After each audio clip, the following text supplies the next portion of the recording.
Good afternoon, dear colleagues.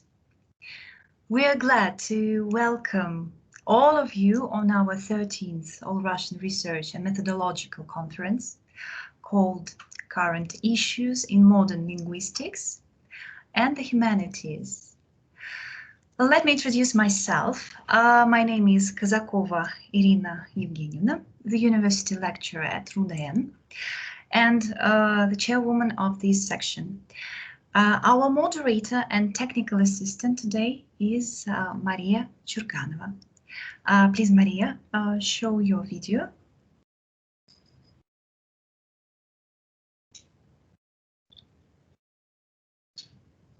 Okay, so that's the problem. Good afternoon, everyone. I'm really glad to hear you and see you today, and can't wait to hear all of these informative speeches today. And I wish you good luck at today's conference. Thank you so much, Maria. So turn back the page of our section. Thank you so much. So today we continue to work with you in the framework of our third section devoted to translation studies and interpreting. I would like to remind you that our work in languages during these conferences are Russian, English, French, Spanish, Italian, German. So just this section will be totally in English language. If there are any kind of problem, okay, we can also discuss some issues in Russian language, but we would like to continue working in English mostly. So our first participant, Inna Matyushina. Are you with us? Inna Matyushina? Not yet. Okay, so I guess we're waiting for Inna, and now we can start from the second presentation.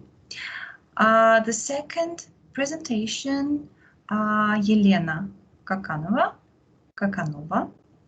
how is it right? Alexandra Epimachova, Maxim Blindyaev, Nikolai Kulikov. Are you ready to present your research? Oh, yes, we are. That's wonderful. Thank you so much. So we have 4 co-authors from Northern Arctic Federal University from Arkhangelsk in Russia, and the item is called Translation Technology and Practice in Translator Training. So you're welcome. Please. Thank you, dear colleagues. So let us start. Translation industry is rapidly changing with the emergence of new translation technology involving systems of computer-aided translation, neural and hybrid machine translation, etc. As you can see it on the next slide, translation companies introduce these innovations and expect their staff to master this software. University graduates are also supposed to be able to use it, and it requires a practice-oriented approach to teaching translation. Involving professionals is essential for professional training and professional adaptation of translation students. Next slide. The Department of Translation Technology and Practice at EKM West at Northern Arctic Federal University is a joint department resulting from the cooperation of a federal university in Arkhangelsk and a successful Moscow translation company interested in enhancement and upgrading of translator training. Next slide. The form of the joint department permits to involve direct representatives of the professional community in the teaching process. These specialists create authors' compulsory and elective courses based on their expertise. Nikolai Kulikov, Chief Executive Officer of EKM West, and Maxim Berendyaev, First Deputy CEO and Operational Director of EKM West, teach disciplines corresponding to their professional management experience. These disciplines guarantee the enhancement of practice-oriented teaching along with traditional translation courses. Practice-oriented teaching is aimed at accomplishing such tasks as carrying out training sessions in the professional environment, elaborating authors' courses, and stimulating students' research in the professional sphere of the company. Next slide. Practice-oriented training and competency-based approach can be enhanced by introducing independently established standards that federal universities have right to elaborate. The requirements of these standards cannot be lower than those of the federal state educational standard of higher education. Introducing independently established standards permits to integrate and develop the regional scientific, educational, and industrial cluster, supports strategic interests of the region and university, train personnel competitive on the world market. Thus, independently established standards match learning objectives to demand in the labor market and permit to implement unique educational programs. It can be especially important in the situation when the applicants or their parents get more and more interested in getting acquainted with the curriculum before choosing an educational program. Therefore, independently established standards in linguistics are based on the Russian Professional Standard in Translation draft, which was worked out with the direct participation of the ECAM West representatives. This document specifies major functions which a specialist in translation needs to manage. It provides a detailed description of knowledge and skills necessary for each function. Using this professional standard draft allowed to reduce the number of professional competences, some of them repeated or overlapped, concretize them according to the requirements of the contemporary professional market, and design indicators which permit to get qualitative and quantitative assessment of students' results. Next slide. Elaborating therefore independently established standards and the new curriculum based on them also takes into account the 3-year experience of pedagogical work. The students enrolled in 2018 have been studying subjects aimed at professional adaptation from the very beginning, along with traditional language and translation disciplines. Most of these subjects were not newly introduced ones, but their programs were adjusted or deeply changed according to the requirements of the professionals.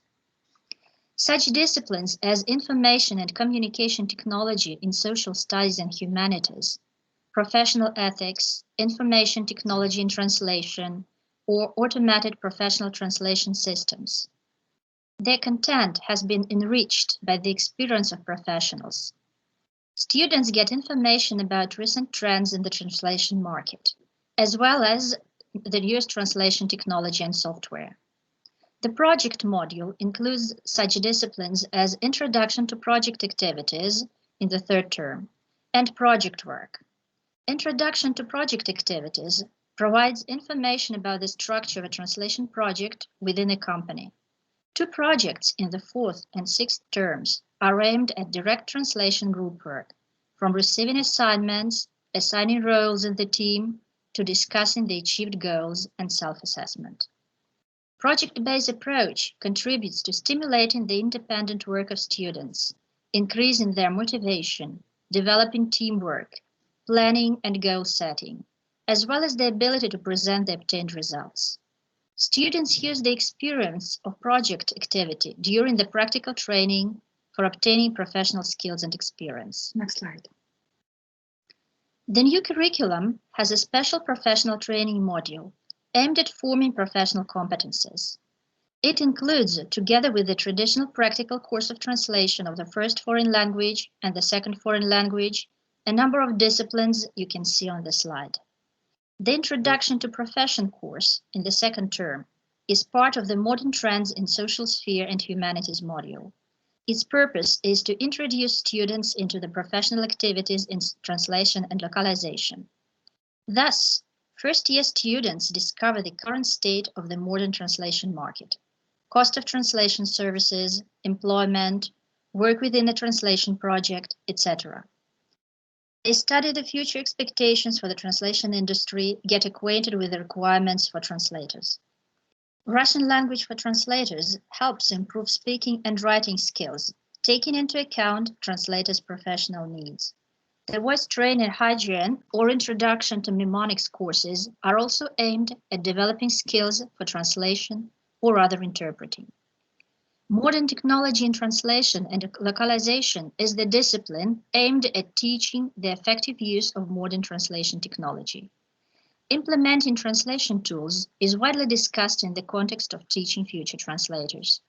The idea that future translators should acquire competencies in traditional or manual human translation before reinforcing them by technical skills is being called into question, as it becomes more and more difficult to separate translation process from technology. The cooperation with the translation company permits to integrate new tools with the help of those who use them in their professional activities. It should be noted that the rapid development of translation technology demands continual adjustment of the educational content. Thus, some of the translation tasks that seemed innovative in 2019, when the latest version of the Russian Professional Standard in Translation draft was completed, such as post-editing of machine translation or machine translation engine training, have already become a reality. Thus, the current program of this course involving new technology will definitely have to be updated by 2023 when taught to students enrolled in 2020. The skills of using specialized software for professional translation purposes are further enhanced within one of the elective courses, technical translation or special translation. Pre-editing and post-editing are analyzed more in detail with special attention to typical errors associated with a particular language pair. Acquired skills are evaluated by completing practice-oriented tasks and completing a translation project. According to the new curriculum, project work also forms a separate complex module. Next slide. Thus, we can see continuity between two curricula as well as between disciplines within each of them. Each term contains practice-oriented disciplines aimed at professional education adaptation of students to the conditions of modern translation industry. The rapid development of translation technology goes together with the evolution of higher education system. The need for practice-oriented training leads to the development of independently established standards, enhancing the requirements of federal state educational standard of higher education. The new curricula contain professional training module aimed at forming professional competences, less numerous and more specific than those given in the federal standard. NARFU independently established standards are based on the one hand on the Russian Professional Standard in Translation draft, work out with the direct participation of the ECAM West representatives, and on the other hand, on the experience of teaching authors practice-oriented courses, since the foundation of the NARFU Department of Translation Technology and Practice at ECAM West in 2018. Thus, the professionals of the translation industry has been taking an active part in enhancing practice-oriented teaching, which increases the professional skills of NARFU students, contributes to their professional adaptation and motivation. Next slide. It's the last one. One more. Thank you Thank so you. much. Such an informative presentation. Thank you. Greatly done. If you have any kind of questions, dear colleagues, I guess that we are ready now to present them and to ask our participants. Please.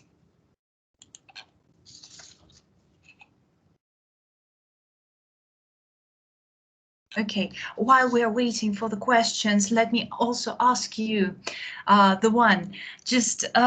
were talking about the competencies actually for interpreters and especially for students. I'm interested just what kind of competencies do you think that we should grow in our students for the future? I mean, in the perspective of the rise of technological progress, for our students to be able to use this technological progress, what competencies should they have in future? They should use technology in a proper way, because of course they can use, but sometimes they are very afraid of it. But nowadays we can't see our live, our translation without online technology. That's why we should use it. Do you share any kind of experience with our international colleagues? I mean, what do they use? What kind of competencies do they raise in their students? Do they share some kind of experience? Yes. Yeah, just what do you think are the main points to raise good interpreters?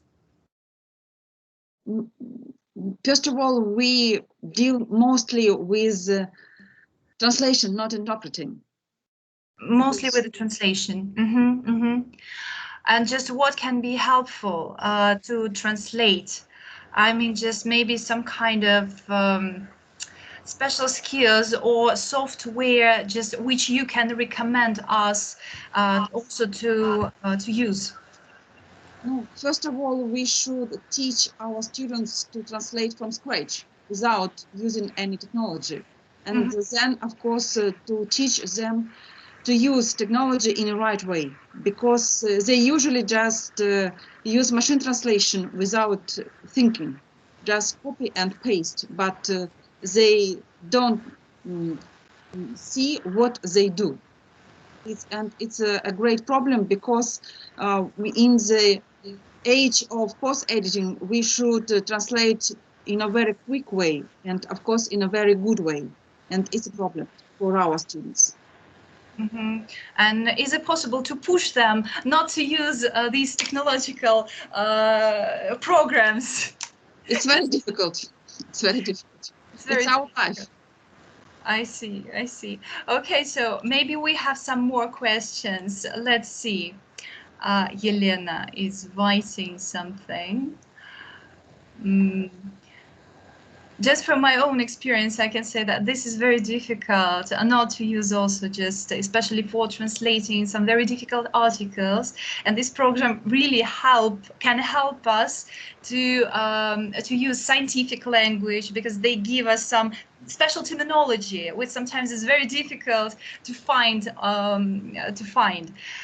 Though also, of course, you should pay a lot of attention to correction, to the right correction of the context and the meaning especially. So, Yelena, we're waiting. You're writing some kind of question. We're waiting. Yelena, if you can, just you may also turn on the microphone and ask. Thank you. Yeah, just maybe it will be faster. I have one question. Is there any specialization in your university? I mean, just do you teach general translators, as you say, or is there any kind of specialization? For example, legal English, business English, I don't know, English in sphere of economics, or just some kind of general translation? Just general.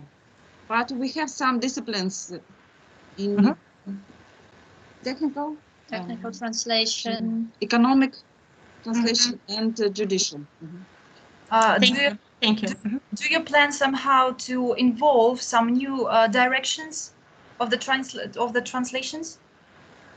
Yes, we are going. First of all, medical translation. Medical translation. I see. Especially during this period. It's vital and very significant. Okay, thank you so much.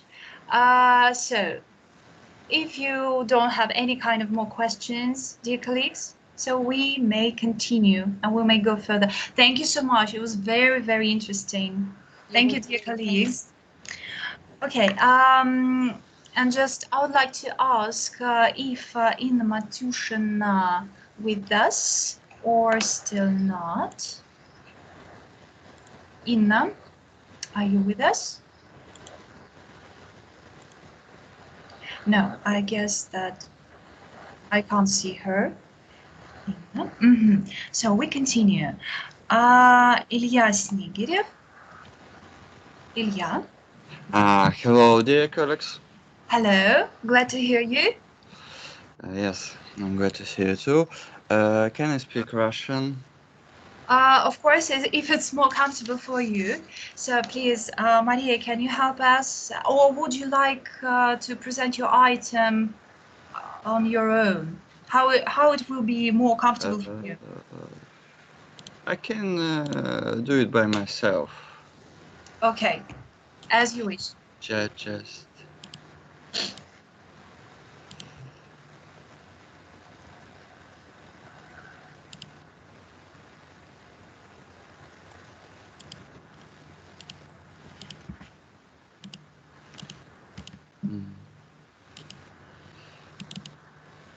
Okay, so the item we are waiting for is Russian Maiden, plot transformation in translation. Собственно, да, спасибо большое, Инна Евгеньевна. Собственно, это причина, почему еще доклад стоит делать на русском, потому что я буду говорить о некоторых аспектах перевода одного текста на русский. Прежде всего, это текст «Вис и радости», который приписывается средневековому правителю, норвежскому королю Харальду Хардраде, который на русский язык переводился неоднократно, и причем первые переводы на русский язык были выполнены в относительно коротком промежутке времени, то есть это практически 20 лет между 1790 и 1810 годом, и это говорит о какой-то вот невероятной популярности этого текста, и доклад будет о специфике этих переводов и, собственно, о том, почему все за эти переводы взялись. Итак, одной из ключевых особенностей, которая определила интерес к переводам, становится романтизм, и предромантизм с его интересом к средневековью, и всему, что связано со средневековьем. Интерес этот базировался прежде всего на том, что предромантические и романтические направления противопоставляли себя классицизму. Классицизм, как известно, средневековье отвергал, и вообще классицизм стремился к универсальности. В противовес этой универсальности классицизма романтизм выдвигал идею национальной истории, национального фольклора. Он отказывался от понятия «мировая литература», напротив, стремился к некой национализации литературы и введению в литературу национальных каких-то мотивов, которые противопоставлялись бы вот этой глобальности классицизма или глобальности просвещения. Собственно, сам термин «мировая литература», он выдвинут именно Гёте в эпоху просвещения, которому как раз оппонировали романтики. И вот отсюда средневековье с его такой, что ли, кажущейся раздробленностью и фрагментарностью, с его укорененностью в фольклоре, потому что, да, когда мы слушаем всевозможные сказки и легенды, когда мы слушаем все, что повествует о легендарном прошлом, действие в основном происходит в эпоху средневековья. Стоит нам услышать про волшебника Мерлина, богатыря Илью Муромца и так далее. То есть весь наш национальный фольклор, он так или иначе, по большей части, европейский фольклор, он по большей части увязан со средневековьем, что отчасти определяет, опять же, интерес к этому. Тут, правда, надо сказать, что романтики о средневековье имели, и предромантизм, тем более о средневековье имели представление самое условное. И вот именно этот интерес к средневековью объясняет популярность такого текста, как сочинение Оссиана, сына Фингала. Это известная мистификация Макферсона, шотландского поэта, воспитателя, педагога, собирателя фольклора, который не столько собрал фольклор и обработал его, сколько по мотивам известных ему фольклорных историй написал собственное сочинение, выдал за оригинальное сочинение шотландского поэта. И надо сказать, что это сочинение пользовалось огромным успехом. Он стал сразу же популярным, при том, что англичане практически сразу разоблачили эту мистификацию. Все равно популярность продолжала нарастать. И вот здесь тоже нужно сделать еще одно такое небольшое отступление и сказать, что при том, что англичане мистификацию разоблачили, в России очень долго были уверены в подлинности сочинения Оссиана. Вот Карамзин который очень важен для нашего повествования, будет до конца говорить, что да, Сиан величайший поэт, вот у него есть такие-то стихи и так далее, и будет сравнивать всех средневековых поэтов, Баяна сравнивать с Сианом, автора слова о полку Игореве сравнивать с Сианом, при том, что сам вопрос подлинности этого сочинения в Англии будет уже довольно давно раскрыт, но это так понравилось Карамзину, что он по инерции продолжает считать это подлинным сочинением.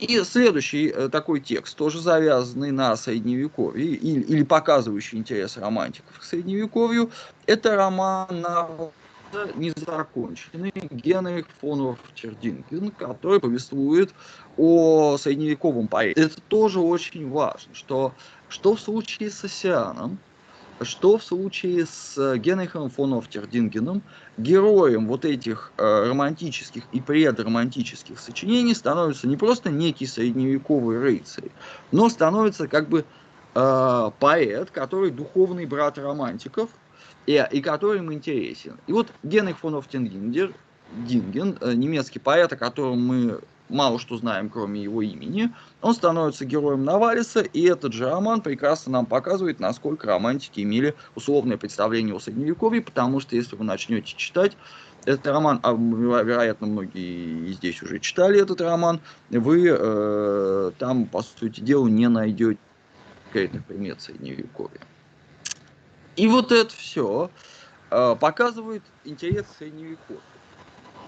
И вместе с романтизмом, вместе с предромантическими настроениями, эта мода на Средневековье доходит до России и до русской литературы. И происходит следующее, что мода на Средневековье, мода на национальное Средневековье есть, а национального Средневековья оно практически не изучено.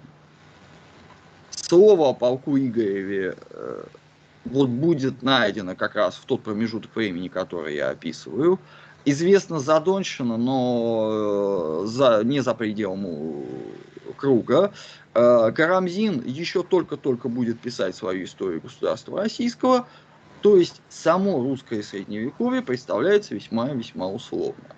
И вот здесь появляется текст, который оказывается для русских романтиков очень важен. Это, собственно, то самое сочинение Харальда Хардрады, гипотетическое, которое называется «Висы радости», и которое оказывается опубликовано в книжке швейцарского историка Поля Мале, которая называется «Введение в историю Дании». Немножко драматическая судьба, в силу там определенных политических причин Мале оказывается в Дании.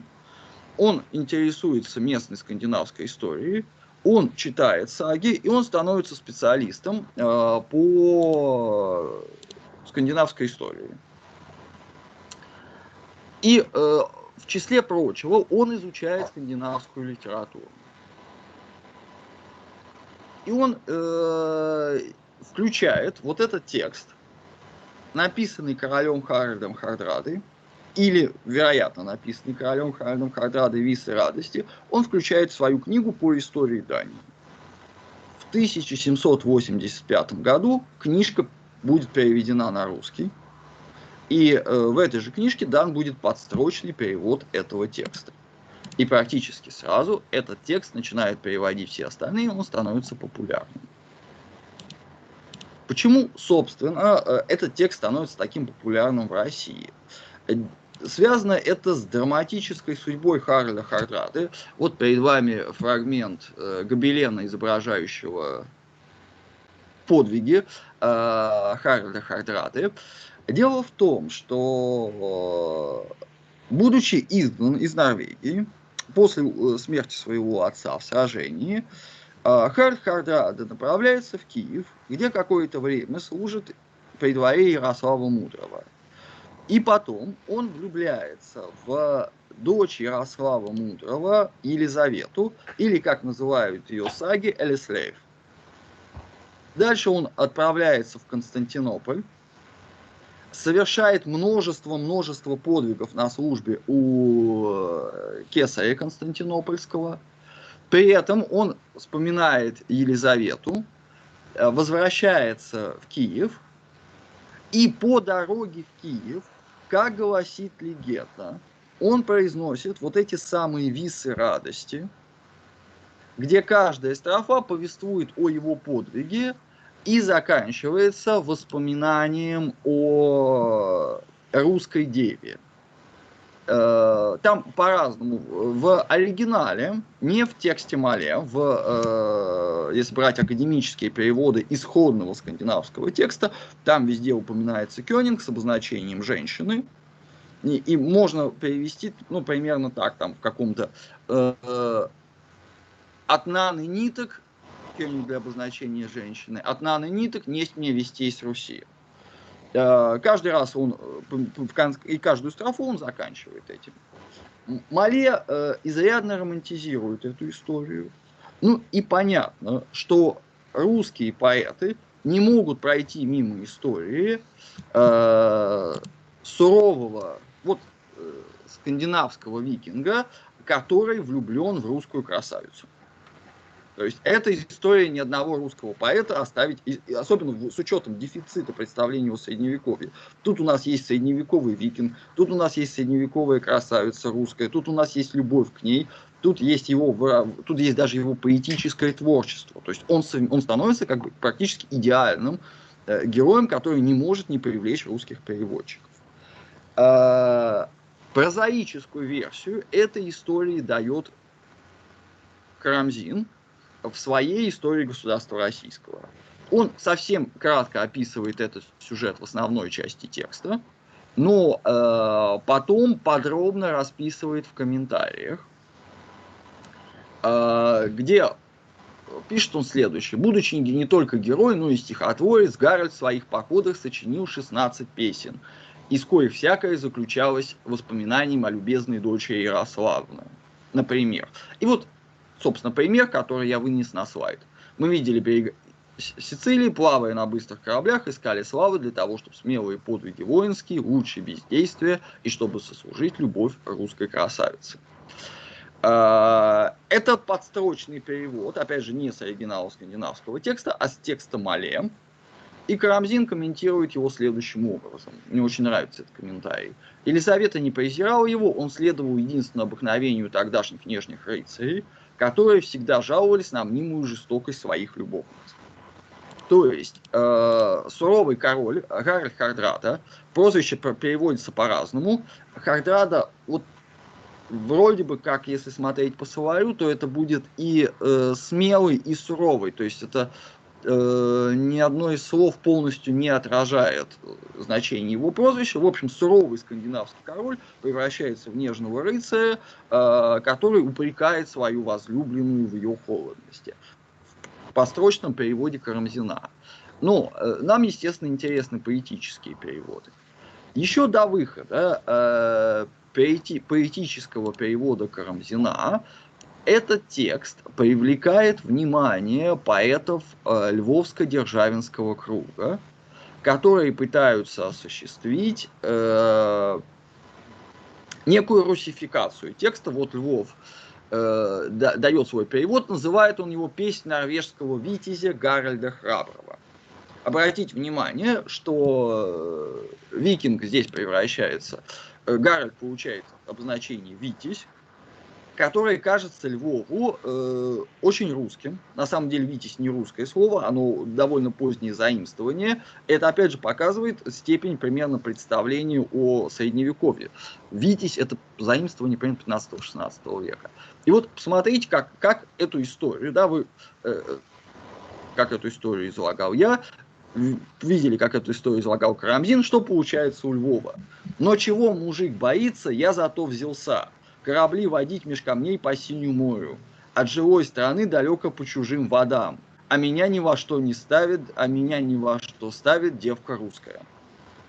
Ну, то есть, во-первых, вот это самое Нана Ниток или дочь Ярослава превращается здесь в русскую девку, которая его героя ни во что не ставит. Слог Львова отчасти стилизует под былину. И при этом очень интересный комментарий Львова. Ему не нравится слово «презирает», потому что оно не соответствует слогу богатырских лет. То есть по мысли Львова вот этот текст, он слогу богатырских лет соответствует больше. Следующий перевод из примерно того же круга, он возникает, это перевод Богдановича, он возникает практически сразу после перевода Львова. Озаглавлен он «Песнь храброго шведского рыцаря Гарольда». Ну, вообще шведом Гарольда назвать сложно, он все-таки больше норвежец и датчанин. Рыцарем его тоже назвать сложно, но опять же обратите внимание на попытку вот как-то обозначить этот контекст. И здесь финал будет вообще великолепен. Норвежские храбрецы меня боятся сами, не я ли молодец, не я ли удалой, а девка русская велит мне бресть домой. Здесь уже, опять же, здесь появляется вот это великолепное сочетание девка русская, которая прогоняет славного воина, как будто он какой-то пьянчуга, который лишает ее покоя. Ну и, наконец, собственно, самый известный перевод как раз Карамзинского круга поэта, это перевод Батюшкова, который становится классическим, который порождает огромную волну подражаний и так далее. Вот он, Батюшков, в отличие от предыдущих двух поэтов, он не пытается русифицировать текст. Напротив, он пытается написать как можно более как бы величественный, что ли, текст. Он точно так же не особо интересуется там скандинавской историей. Он переводит с французского текста Мале, но он добавляет с собой вот этот контекст высокой лексики. Вас, други, с собой умчал на судах, нещетно со славой летали далеко. Да, он сохраняет это слово «презирает». Нечетно мы бились мечами жестоко, и море и суша покорствуют нам, и передает этот рефрен следующим. А дева русская Гарольда презирает. Да, то есть вот он как раз воплощает очень характерный для романтизма такой концепт, что ли, величественного. И, по сути дела, получается очень интересный момент. Его текст, он очень далек от изначального текста «Виз радости» Харальда Хардрады. По сути дела, мы имеем здесь дело с идеологичным переводом перевода. Но при этом текст Батюшкова становится основой для очень-очень сложной традиции. Дальнейшие романтические элегии будут опираться именно на текст Батюшкова. История Фина и Фаины в Руслане и Людмиле, она тоже будет опираться на текст Батюшкова и так далее, и так далее. То есть здесь дается, по сути дела, романтическая традиция. Причем через перевод довольно условный. Ну, выводы, прежде всего, Карамзин и отчаянно хотели, как бы сказать, гламоризовать скандинавскую историю и русскую историю. Они не воспринимали ее как нечто специфическое, а пытались найти там тех же самых рыцарей, прекрасных дам и так далее. Потому что, вот если смотреть, опять же, академические переводы «Виз радости», ну, я не знаю, да и мне норвежскому не сложно тут что-то сказать. Если смотреть академические переводы, это довольно простой текст с довольно простым повествованием. Там есть сложные метафоры, там есть вот эти типичные кёниги, там есть аллитерация. Но в основе своей, это, как это полагается для скальдической поэзии, текст, который гипотетически был написан королем Харальда Хардрада, он довольно прост. Вот есть один факт, есть второй факт. Есть факт его подвига, есть факт от того, что он не получает вестей с Руси. Вот. Напротив, поэты Львовского круга, поэты круга Львова пытались всячески текст русифицировать и стилизовать его то под былины, то под архаичные воинские песни, то добавить туда просторечную лексику. Ну и, наконец, собственно, перевод Батюшкова, при том, что это, опять же, перевод с перевода, он становится основой для традиции романтической элегии. Thank you for your attention. Thank you so much. How interesting. Ilya Alexandrovich, I hope that just our colleagues will ask some questions because the item was really interesting. Please. Илья Александрович, можно вопрос? Да. Спасибо большое за вашу презентацию. Подскажите, пожалуйста, вот меня такой технический больше вопрос волнует. А легко ли получить доступ, да, вот к этим текстам? То есть мы же говорим о средневековых текстах, оригинальных, вот легко найти. Например, вот этот текст, вот как вы говорите, там на древненорвежском, то есть ну, просто вот такой вопрос. Насколько это легко? Или там, например, оригинальные переводы на английский там 18 века, вот как-то, вот это очень интересно. Ну, тут очень повезло, что я говорю, что на древненорвежском я не искал, потому что я древненорвежский не понимаю. Вот Наталью Львовну Гуречникову тут спросить коллегу нашу больше будет продуктивно, она с ними работает. У нас есть эти тексты, они все есть академический перевод вот эта книжка «Поэзия скальдов» Стеблина-Каменского и Петрова. Там все эти тексты есть.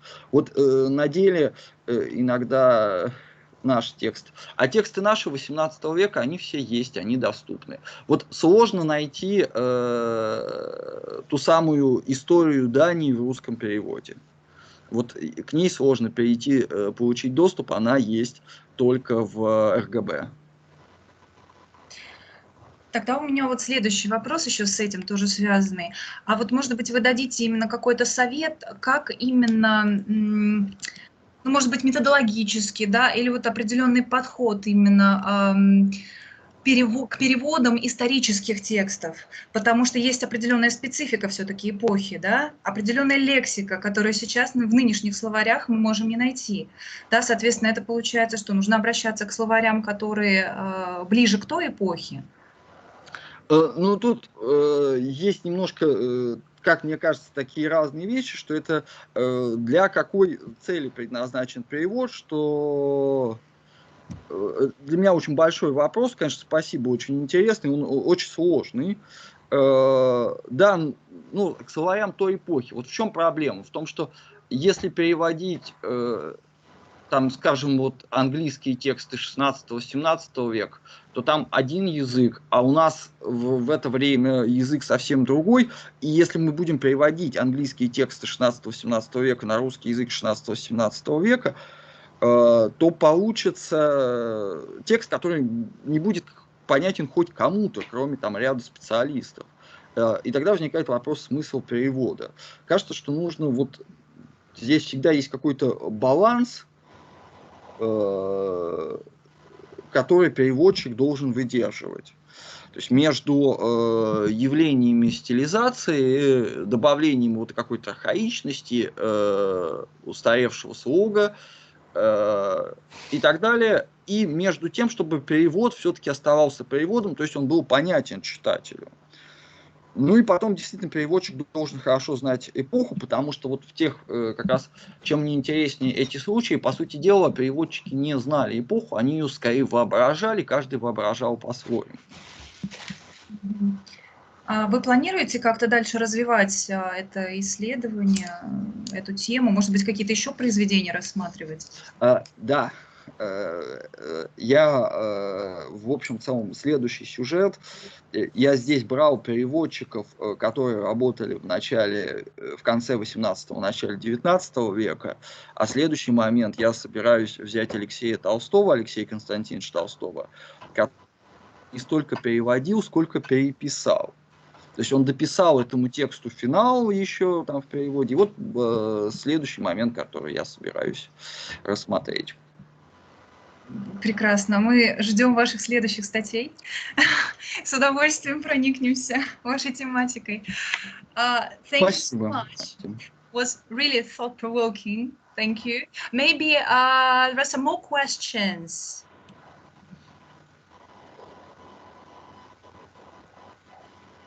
Okay, so I guess no. Ilya Alexandrovich, thank you so much for your presentation. It was wonderfully done. Great, thank you so much. And now we move on. We move on further. I'm asking for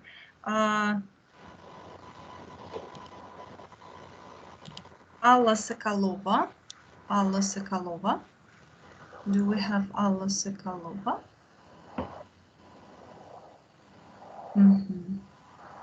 No, we don't. Alin Damilia Klichbarova. No. Okay, so Yelena Dmitrieva. Hello, I'm here. Okay. Yelena, would you be so kind to present us your research, conceptual differences of bankruptcy law terminology in the UK, USA, and Canada? Hello, everyone. So I'm going to speak about challenges of translation of legal terminology.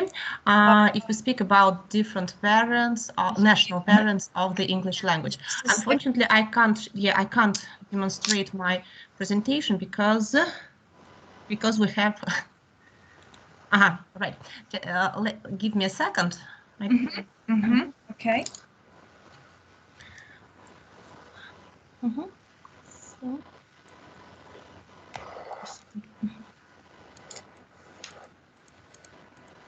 Can you see it? Yeah, we can. Well, as I said, right, I'm going to speak about some difficulties concerning the legal terminology translation. Well, actually, the word challenges have been used today quite often in different reports. It is a kind of manifesto of our conference, right? Challenges of translation, challenges of intercultural communication, and so on. So, well, yeah, if we speak about different languages, we always feel challenged. Actually, I would like to point out that the interpreter or translator who has to translate legal documents can't make mistakes, because mistakes in translation can be fatal. I'm going to give you an example of a treaty which was concluded long ago, right, in 1889. So, and actually there was a mistake in the translation which led to a war between Italy and Ethiopia. Actually, the problem was the following. The one version, the Italian version of the document, contained the modal verb could, while the second version, and it was the Amharic language. The Amharic language contained actually the modal verb could, must, right? And again, this kind of misinterpretation and this kind of misunderstanding made two countries initiate hostilities. And actually the war was quite serious, with some serious consequences. Once again, I would like to say that, right, mistakes are not possible if we speak about translation. So how to avoid them? So let's take into account some characteristics of legal texts in general. If we speak about legal texts, and here I mean documents such as contracts, statutes, laws, even legal correspondence, so all these documents must possess the following characteristics. Imperativeness, first of all, right? So all these documents share one common feature. They have a tone of imperative character, and this imperative character must be preserved when this text is translated. Then precision.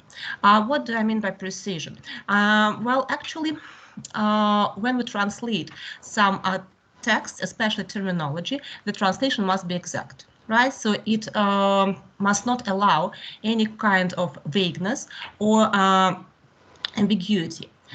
Then all text must be objective. So, well, what does mean objective? So we do not allow any degree of personality in legal texts. And then the last feature actually is connected with standardized forms of legal documents. Almost all of them have some common form, and again this form must be preserved when the texts translate from one language into another. So actually our colleagues from Arkhangelsk have already mentioned some main skills, right, and even competencies which a translator must possess in order to be successful in his profession. Once again, let me repeat some of them. First of all, good command of two languages. I mean, the foreign language and the language of translation. Dealing with and teaching legal translation, I have come across a lot of problems, not with the English language, but with the Russian language. Our students somehow cannot find adequate and correct variants in Russian, which they can use in their translation. It is a big problem.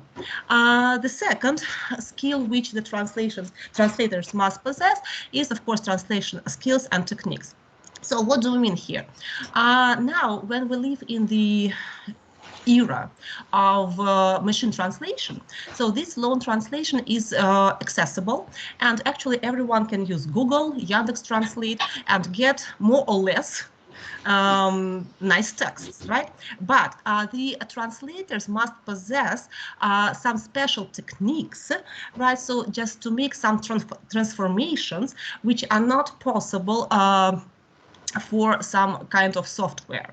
Then, of course, guys, sorry, colleagues, of course, we must remember that translators must know legal terminology. What do I mean by legal terminology? So we say that legal translation is a kind of specialized or specific translation used only in the sphere of law. And each professional sphere has its own terminology, and it is vital to know this terminology well. And the last skill is, of course, the knowledge of legal systems in general.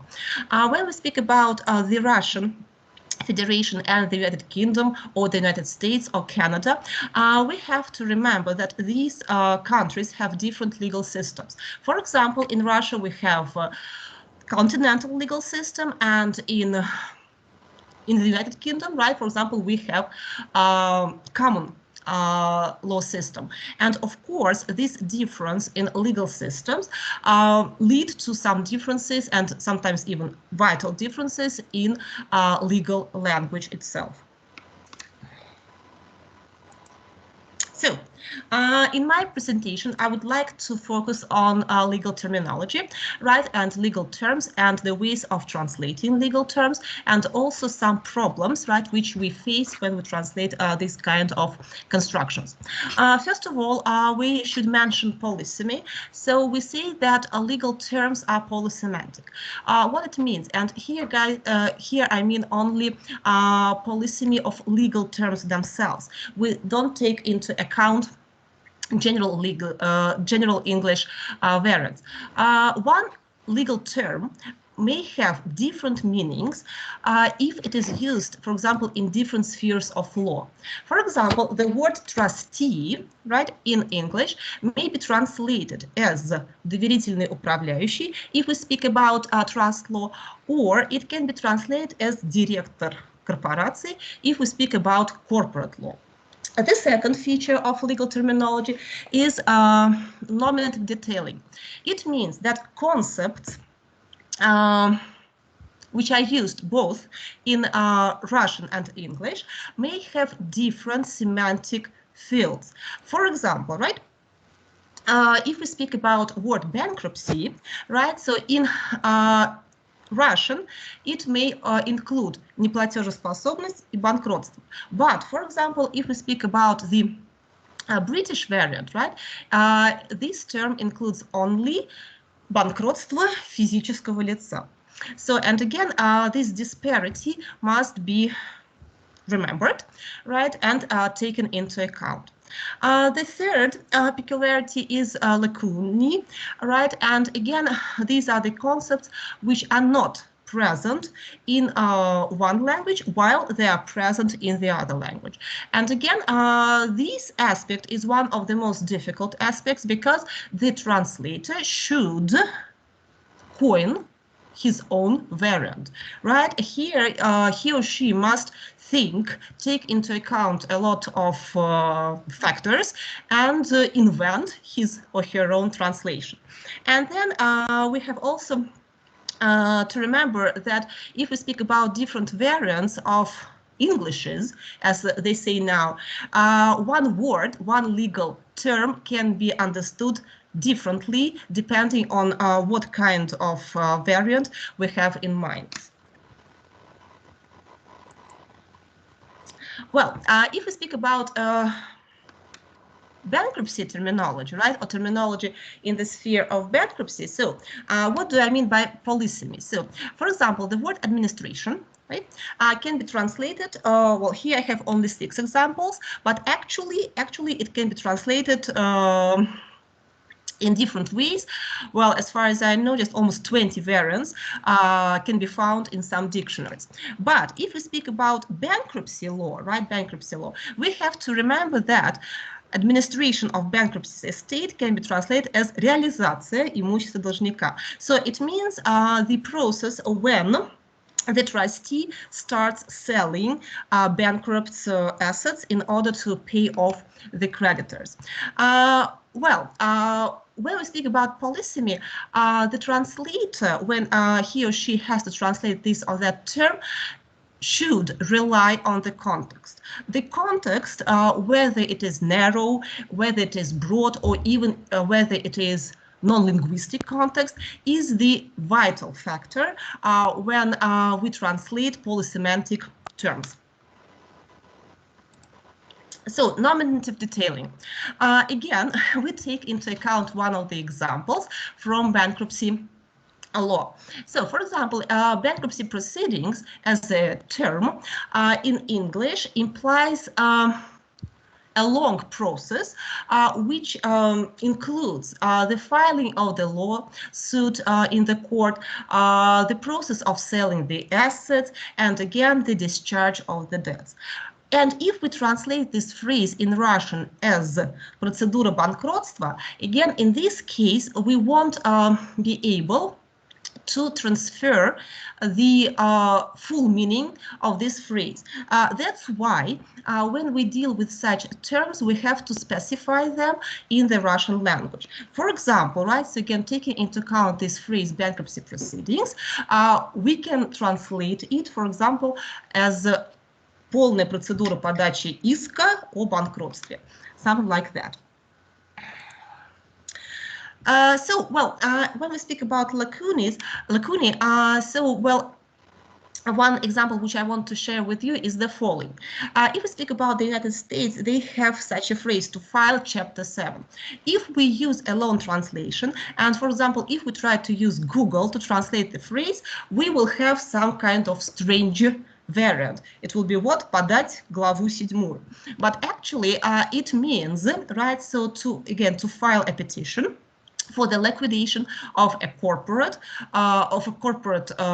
corporate assets, or of liquidation of a corporation. So when we have such lacunae, the translator has to explain the meaning.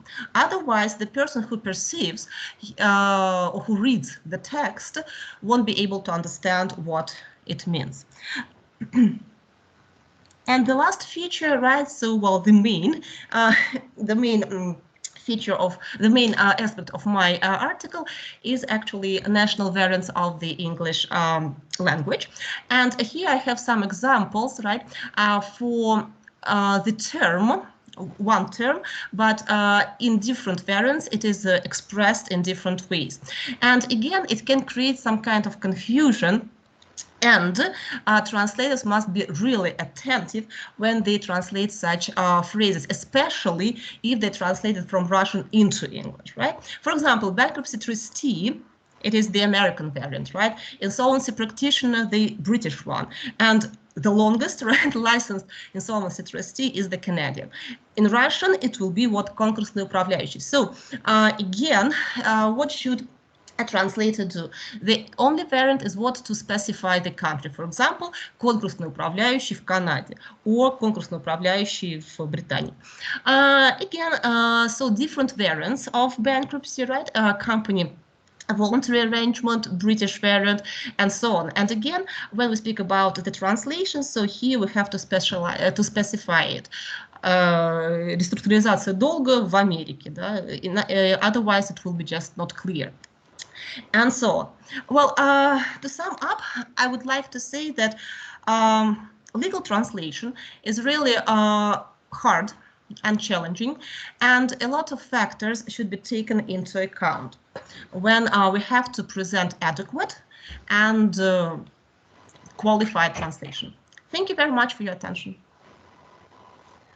Thank you so much, Elena Alexandrovna. I see that you have very hard specifics in your research. So just let's wait for the questions. Do you have questions, dear colleagues, participants? Yes, I have a question. Thank you very much, Elena Alexandrovna, for your speech. It was rather informative and full of bright examples. I have a question. What do you think? What is the best way for students to learn bankruptcy law terminology? What is the best way? For example, are there any study guides that you can recommend? Or is it better for them, for the students, to practice in some organizations to learn this new terminology? What do you think? Thank you. Thank you for your question. Well, actually, the only piece of advice which I can give is the following.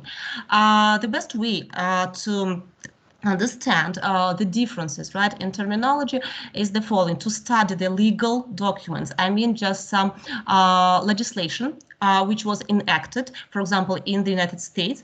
So you read the act itself, because the act contains very detailed definitions.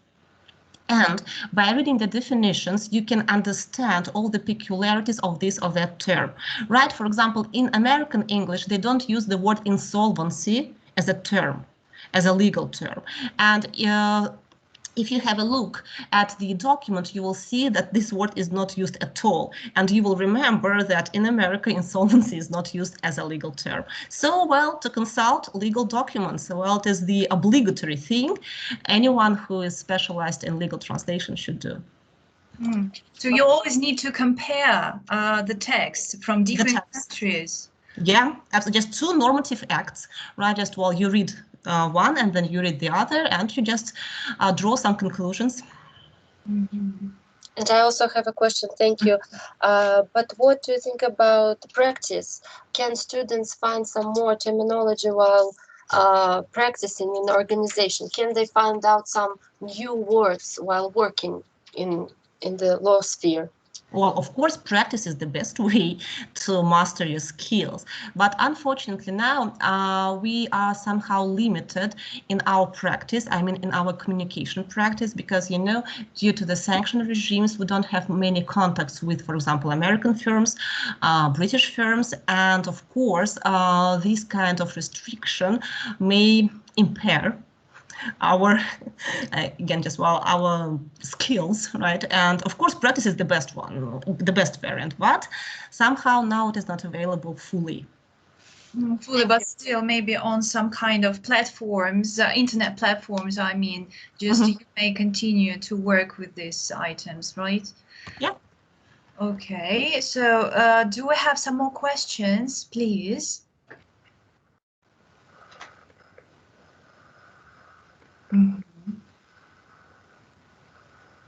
Okay. Thank you so much, Elena Alexandrovna. It was very informative. Thank you. So, dear colleagues, we also have one presenter, Maria Mikhailovskaya, but I can't see her here now. Yes, I can't see her here. Just if you wish to share your experience in translations and interpreting, you are welcome now to discuss these issues. If you have any kind of questions to our performers, you are also welcome to ask them.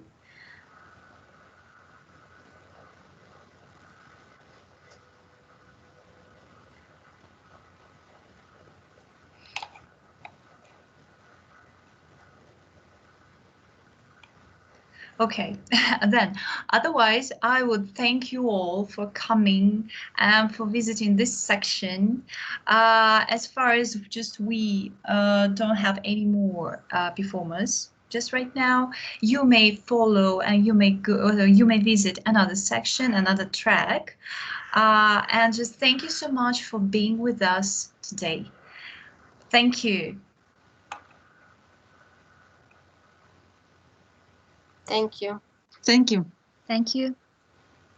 Thank you so much, dear participants.